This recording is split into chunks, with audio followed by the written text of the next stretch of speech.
Something I wasn't meant to find. If it hadn't rained that day, I probably never would have found it. The ceiling in my room was leaking again. Mum kept saying she'd call someone to fix it, but like everything else lately, it got pushed aside. I was tired of waiting, so I grabbed a flashlight and pulled down the attic ladder myself. I hated the attic. It smelled like damp wood and old regrets. Dust floated through the air like it was alive. The light barely reached past the first few steps, and the silence up there was heavy, like it was holding its breath. I remember asking Dad once what was up there. He just laughed and ruffled my hair like he always did. Nothing exciting, so just junk and cobwebs. But he was wrong. I stepped over a broken fan, some torn up boxes, and the usual random stuff that collects in an attic over the years. I was just trying to follow the leak to where the ceiling dipped when I noticed something in the corner. A small wooden chest tucked behind a pile of old Christmas decorations. It didn't look like junk. It looked intentional, old, heavy, like it had been hidden, not stored. Of course I opened it. Inside was just one thing, a book. Thick, leather-bound, edges cracked from age. No title, no name. Just this weird energy, like it didn't want to be touched. I picked it up anyway. The moment I opened it and saw the handwriting, I knew. It was my mum's. I should have stopped right there. But I didn't. October 2007, Liam came over again.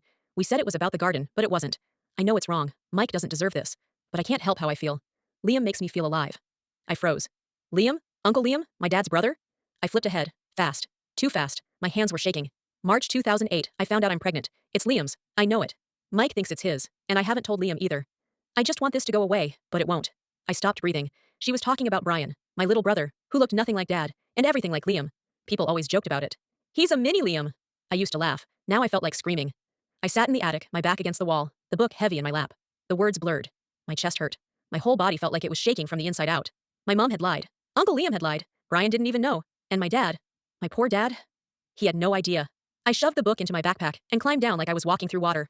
When I passed the living room, Brian looked up and grinned at me with a mouthful of cereal. "Hi, Zoe," he chirped.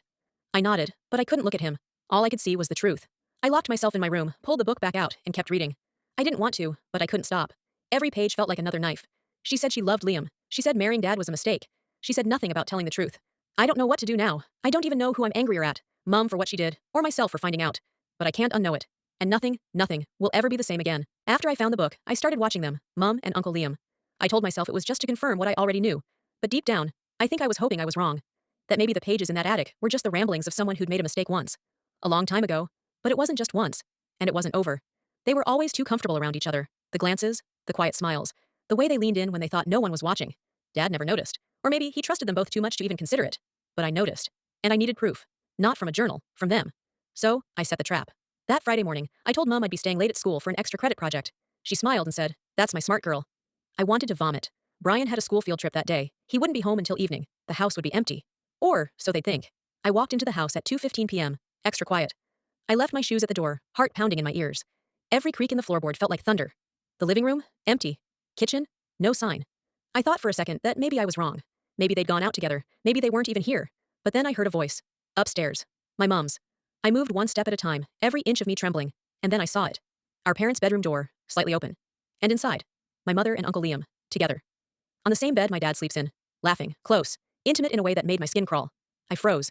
I wanted to scream, to cry, to run, but I couldn't move. My body turned to stone, but my ears didn't stop working. I wish they had, because then I heard what they were saying. "She'll be off to college soon," Uncle Liam said. "Then we can finally stop pretending." Yes," Mum replied. "No, Sophie, I don't want to call her Mum anymore. I'm so tired of this charade. I should have left Mike years ago." "You'll divorce him after Zoe turns 18? He asked. She laughed. "Yes, the plan's already in motion." Then came the part that shattered whatever was left of me. "I even duplicated one of the college transactions," she whispered.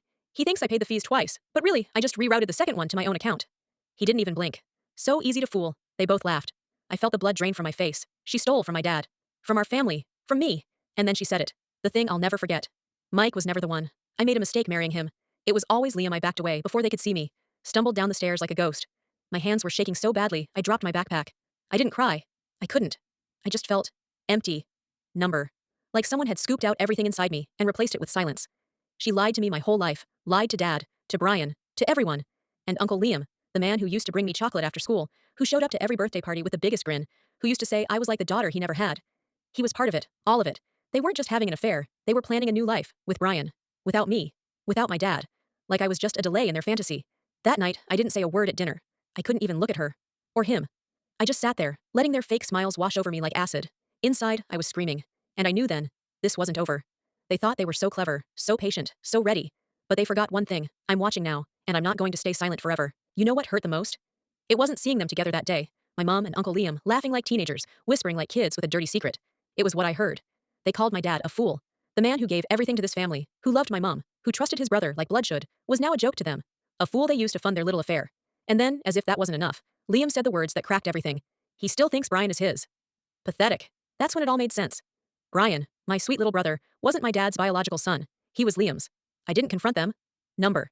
That would have been too easy. Instead, I played along, smiled at the dinner table, asked Mom if she wanted help with the groceries, and every time they slipped up, a glance too long, a laugh too flirty, whispers in the hallway, I recorded it. I kept everything in a little black book. And then, I made a documentary, literally. 1 month later, it was time for our long-awaited family reunion. Both sides of the family were going to be there. Aunties, uncles, cousins, grandparents. The perfect audience. The perfect stage. We were all seated at this long table when I stood up and said, "Can I have everyone's attention?"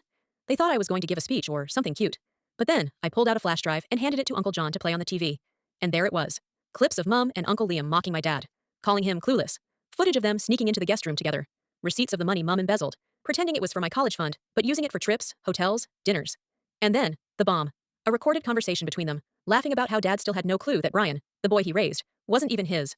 The room went dead silent. Mum screamed, "This is fake!" It's not true. Liam turned red like a tomato. My dad just sat there, motionless. I knew that broke him. I could see Brian, my little brother, was on the verge of tears. The room shifted from shock to pure rage. Mum tried grabbing my wrist, hard, but before she could say a word, Grandma stood up. "I am disgusted," she said, loud and clear. "I raised you better than this, Sophie. I wish I never had to call you my daughter." And then Uncle John, the eldest of the siblings, stood up, pulled out my dad's chair, and said, "Come on, Mike. You don't need to sit through this filth." As they were leaving, my dad turned back, just once, and looked at Mum and Liam with nothing but pure, quiet pain. "I'm ashamed to say I once loved either of you. But I'm proud of one thing today. I have 2 children, Zoe, my daughter, and Brian, my son. He is, was, and always will be my son." He walked towards Brian, took his hand, and nodded towards me. And with that, we walked out. Everyone else did too. After that night, no one, not a single person spoke to Sophie or Liam again. Brian didn't want to see Sophie or Liam ever again. As for my dad, he made it clear. If they ever came near us, he'd press charges. For the money Sophie stole, it was laundered under my name, and that made it personal.